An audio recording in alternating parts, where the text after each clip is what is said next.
JEE का कुछ question हम लोग प्रैक्टिस करेंगे, ठीक है। चलिए देखते हैं। अभी जो हाल में एग्जाम हुआ है उसका कुछ क्वेश्चन प्रैक्टिस करना है। जैसे कि एक क्वेश्चन है आपका इस टाइप का है कि find the value of trigonometry का क्वेश्चन है।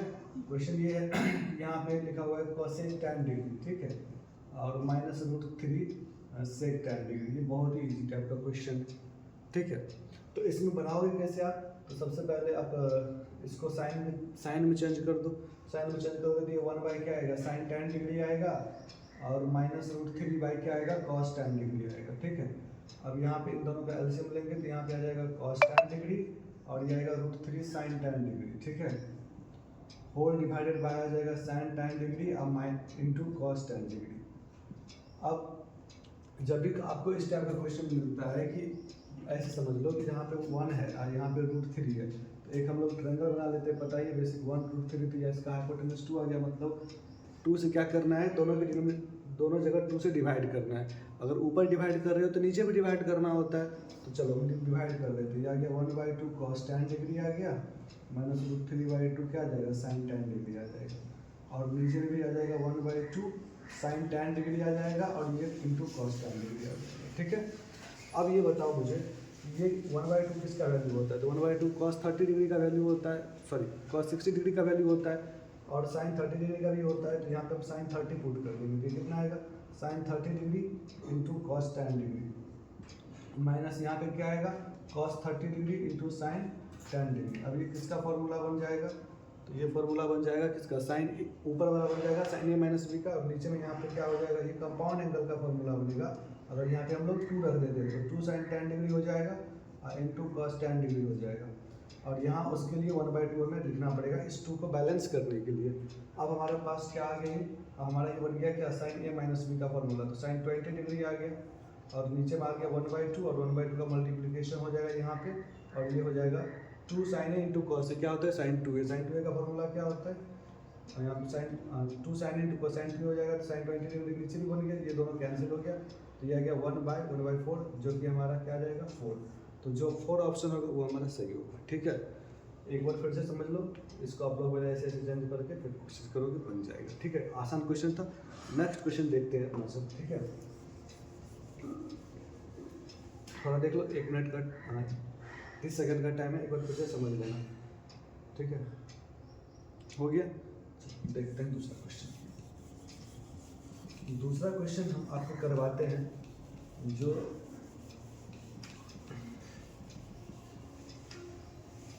क्वेश्चन है रिलेशन एंड फंक्शन का।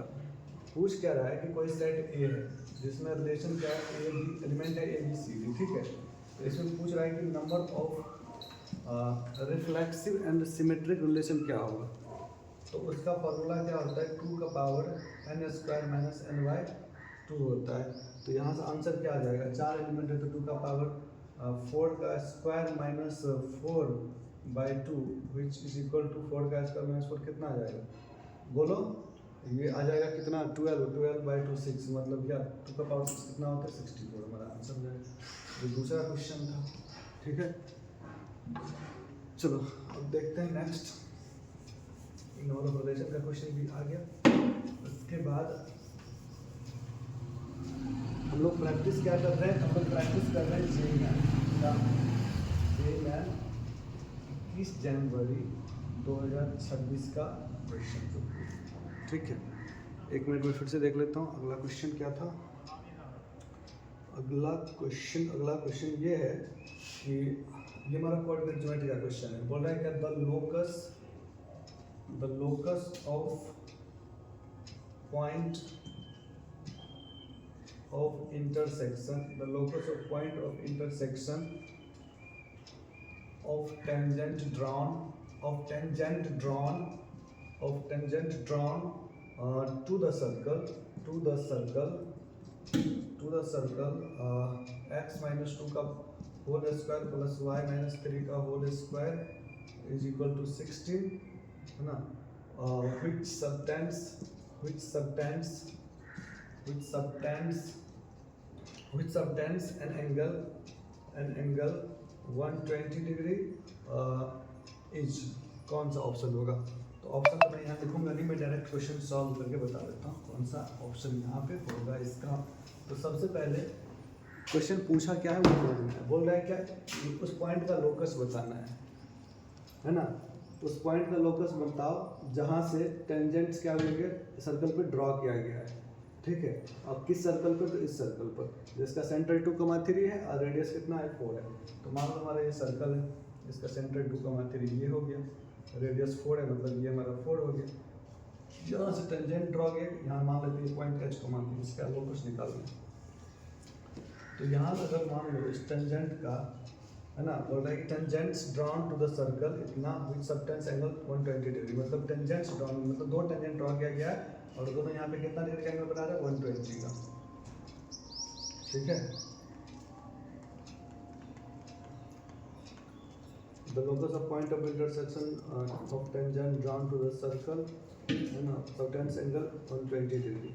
तो ये अगर 120 डिग्री आ गया तो ये कितना होगा, ये हमारा कितना हो जाएगा 60 डिग्री आ गया, ठीक है। ये 120 डिग्री आएगा तो ये 60 डिग्री आएगा, है ना। ये 60 डिग्री आ गया तो अब यहाँ पे आप लोग ये फॉर्मूला लगा सकते हो कि sin 60 का वैल्यू क्या होता है, और ये यहाँ पे ये वाला डिस्टेंस इसका क्या जाएगा रेशियो आ जाएगा sin 60, यहाँ लगा sin 60 डिग्री का वैल्यू क्या आएगा बताओ, ये आ जाएगा 4 अपॉन ये वाला हम वैल्यू रख देंगे तो h-2 का होल स्क्वायर हो जाएगा प्लस k-3 का होल स्क्वायर। इसको सॉल्व करेंगे, sin 60 का वैल्यू कितना आता है √3/2, ऐसे करके सॉल्व करके हम लोग इसका वैल्यू निकालेंगे। यह जाएगा √3/2 और यह जाएगा 4, स्क्वायर कर दो दोनों तरफ तो यहाँ स्क्वायर हो जाएगा, यहाँ भी 16 हो जाएगा, ये 4 का स्क्वायर हो जाएगा, यहाँ से h-2 का होल स्क्वायर प्लस k-3 का होल स्क्वायर। इसको सॉल्व करेंगे तो आंसर आएगा, ठीक है। तो ये क्वेश्चन ये भी था।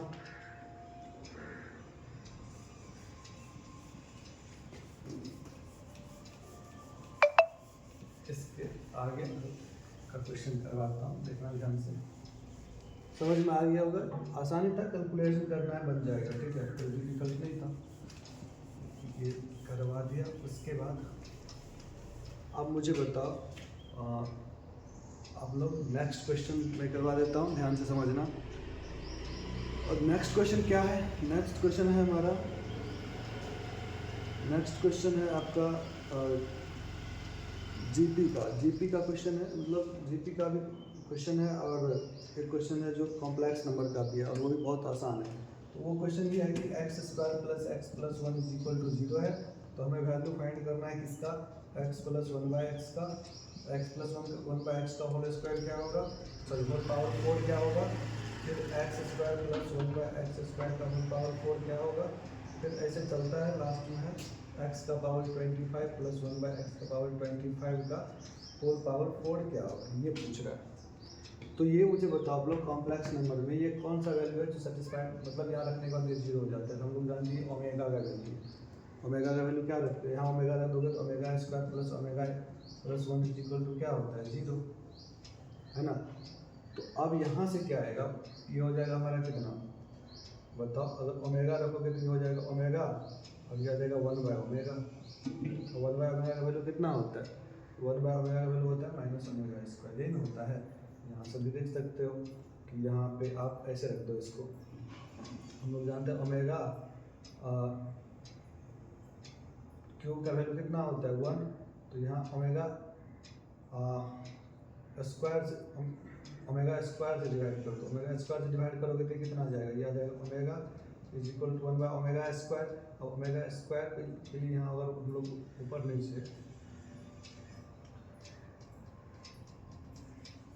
ऊपर तो ओमेगा स्क्वायर आ जाएगा, ओमेगा स्क्वायर का वैल्यू कितना होता है बोलो, ओमेगा स्क्वायर का वैल्यू कितना होता है, यहाँ से पहले समझो, यहीं से मैं समझा देता हूँ, इसको हटाओ, ये कंफ्यूज कर देगा, है ना।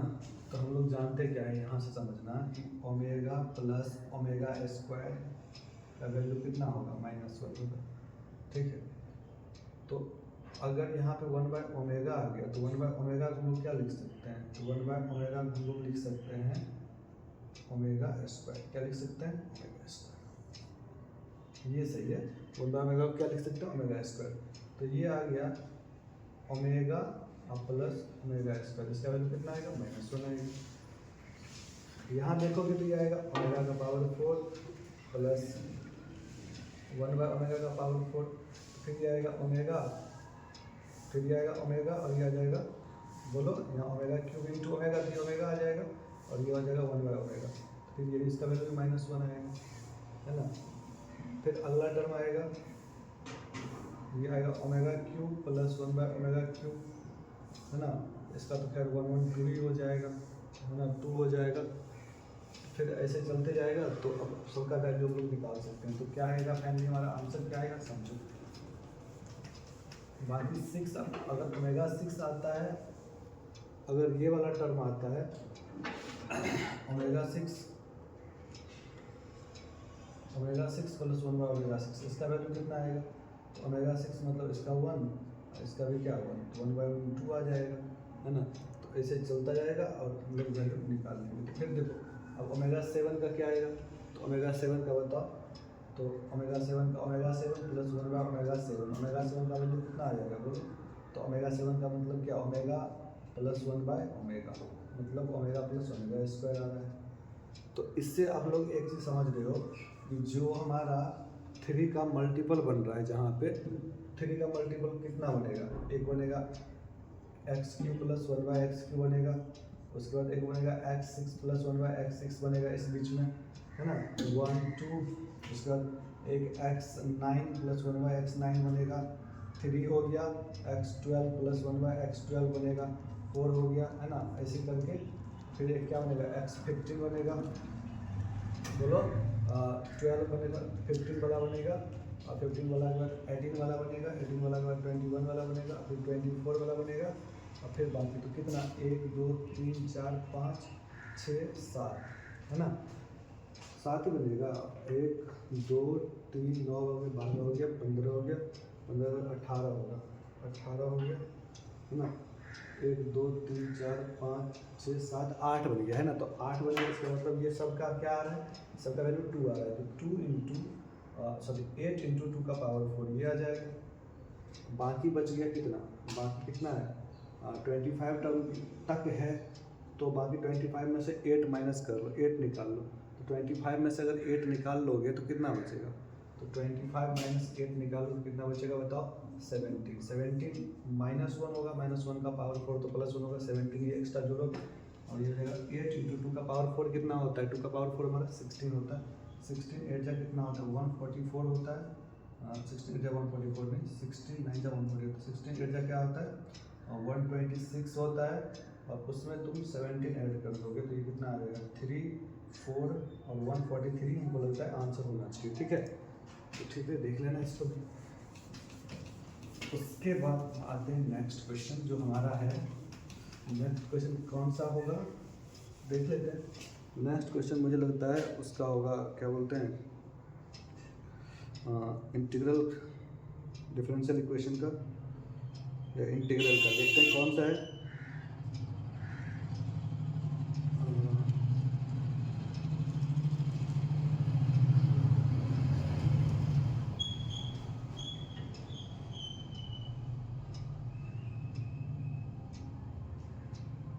चलो देख लेते हैं डिफरेंशियल इक्वेशन का क्वेश्चन है y = yx है यहाँ पे, तो हमें फाइंड करना है क्या। अच्छा एक और इससे भी आसान क्वेश्चन मैं करवा देता हूँ, पहले बोल रहा है क्या फाइंड द सम निकालना है, find the sum of roots of the given equation दिया हुआ है भाई, चलो देख लेते हैं। इक्वेशन है x - 1 का whole square -5 into mod x - 1 plus 6 = 0। हमें इसका रूट निकालना है, ठीक है। इसके रूट का क्या निकालना है, सम निकालना है। तो क्या होगा आंसर, तो जैसे आप लोग को पता ही है कि जहाँ मॉड होता है वहाँ पे कंडीशन लग जाता है, तो कंडीशन लगेगा तो यहाँ पे क्या होगा, दो कंडीशन लगेगा। पहला तो होगा x का वैल्यू 1 से बड़ा, और दूसरा हो जाएगा पहला x का छोटा लेते हैं 1 से, दूसरा x का 1 से बड़ा लेते हैं। तो जब x का 1 से छोटा लेंगे तो ये हमारा वैल्यू क्या आ जाएगा, नेगेटिव आ जाएगा, तो इसको सॉल्व करो नेगेटिव लेके, यानी कि -5 minus x minus x minus one आ जाएगा ब्रैकेट में प्लस 6 इज इक्वल टू 0 आएगा। इसको सॉल्व करेंगे तो कितना आ जाएगा एक्स माइनस वन का whole square minus minus plus 5x minus one और plus 6 is equal to 0। X minus one quadratic बन रहा है, आप इसको कुछ मान सकते हो, मान लो तो T square plus 5t plus 6 is equal to 0। यहाँ से दो फैक्टर बनेगा टी प्लस टू और यहाँ बनेगा टी प्लस थ्री। इसको 0 के इक्वल पुट करेंगे तो टी का वैल्यू माइनस 2 आ रहा है, टी का वैल्यू माइनस 3 आ रहा है। ठीक है, अब इन दोनों को देखो यहाँ पे रिप्लेस करेंगे, यहाँ तो क्या आएगा एक्स माइनस वन का वैल्यू हमारा क्या आ रहा है माइनस 2 आ रहा है और एक्स माइनस वन का वैल्यू माइनस 3 आ रहा है। यहाँ से एक्स का वैल्यू कितना आएगा, यहाँ से एक्स का वैल्यू कितना आएगा माइनस 1 और यहाँ से एक्स का वैल्यू आएगा माइनस 2 और कंडीशन को सेटिस्फाई कर रहा है क्योंकि एक्स 1 से क्या है छोटा है। ठीक है, तो दो रूट हमारा मिल गया, तो हमारा एक x1 मिल गया कितना माइनस 1 और x2 मिल गया माइनस 2। अब बाकी रूट के लिए फिर से यहाँ पर चेक करते हैं, बाकी के लिए क्या हो जाएगा। अब ये वाला कंडीशन लगाओगे x का वैल्यू अगर 1 से बड़ा है तो 1 से बड़ा मतलब क्या, ये वाला टर्म हमारा पॉजिटिव ही आएगा। तो यहाँ से आएगा x square x minus one का whole square minus x minus one और प्लस 6 इज इक्वल टू 0। तो यहाँ साइड में सॉल्व करते हैं, ये हो जाएगा T square minus 5t plus 6 is equal to 0। यहाँ से आएगा t माइनस 2 और t plus 3 t minus 3 is equal to 0। तो यहाँ से t का वैल्यू 2 निकलेगा और t का वैल्यू कितना निकलेगा 3। अब x माइनस वन का वैल्यू 2 और x माइनस कितना x माइनस वन का वैल्यू 3 भी आएगा, तो x का वैल्यू 3 आएगा, x का वैल्यू 4 भी आएगा। तो हमारे पास कितना आ गया 4 रूट्स आ गए और x3 हम मान लेते हैं हमारा 3 है, x4 हमारा कितना है 4 है। इन सबको जोड़ोगे तो कितना आएगा, ये तो खत्म ही हो जाएगा, तो 4 हमारा आंसर आएगा। ठीक है, तो इतना सारा क्वेश्चन मैंने करवा दिया। आई होप आप लोग को इससे कुछ फ़ायदा हुआ होगा। वीडियो देखने के लिए आपका बहुत बहुत थैंक यू, जुड़े रहिएगा।